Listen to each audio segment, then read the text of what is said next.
আমি কোনো গুন্ডা বদমাশের মেলা করি নাই, করতে চাইলে করতে পারতাম। অর্থাৎ গুন্ডার পৃষ্ঠপোষকতা ওনারা দিয়ে আসছেন। রাজনৈতিক বাকযুদ্ধের জেরে সাম্প্রতিক সময়ে আলোচনায় চলে এসেছিলেন বিএনপি নেত্রী রুমিন ফারহানা এবং এনসিপি নেতা হাসনাত আব্দুল্লাহ। তবে তাদের মধ্যে বরফ যে গলা শুরু করেছে সে আভাস মিলেছে। আমার কথায় যদি কেউ কষ্ট পেয়ে থাকেন, ডেফিনেটলি আমি দুঃখিত। শনিবার রাতে ব্রাহ্মণবাড়িয়ার বিজয়নগরের ছতরপুর স্কুল মাঠে নতুন সংবিধান নিয়ে আয়োজিত উঠান বৈঠকে প্রধান অতিথির বক্তব্যে হাসনাত নিজেই বিষয়টি তুলে ধরেন। কেউ যদি আমাদেরকে ইতিবাচক কোনো ধরনের বার্তা দেয়, এটাকে অবশ্যই আমরা সাদরে আমরা গ্রহণ করব। তিনি বলেন, আমাদের মধ্যে কিছু ভুল বোঝাবুঝি ছিল, কিন্তু তিনি লোক পাঠিয়ে খোঁজ নিয়েছেন এবং কিছু উপহারও দিয়েছেন। এটি ইতিবাচক বার্তা, আমরা অবশ্যই স্বাগত জানাই।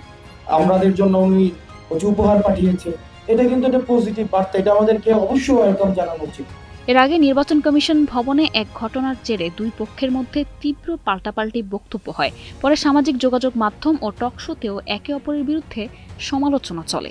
ধাক্কা যদি আমার উপর আসে আমি ধাক্কা দেবো, আমি আবারও বলছি। শুধুমাত্র মতপার্থক্যের কারণে এই সিলেক্টিভ ভাবে কাউকে আক্রমণ করা, এগুলো থেকে আমাদের বেরিয়ে আসতে হবে।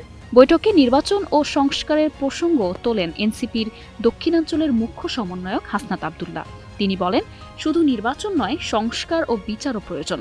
এজন্য আমাদের সবাইকে ঐক্যবদ্ধ হতে হবে। আপনারা ঐক্যবদ্ধ হন, না হয় আবার যে সরকার আসবে, এই সরকার আপনাদেরকে লাঠিয়াল বাহিনী হিসেবে ব্যবহার করবে।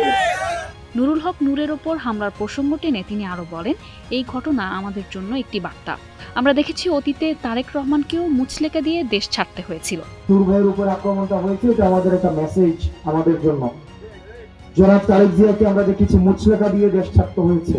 এ সময় আরো বক্তব্য দেন এনসিপির যুগ্ম সদস্য সচিব এস এম সাইফ মোস্তাফিজ, যুগ্ম মুখ্য সংগঠক আতাউল্লাহ সহ আরো অনেকে।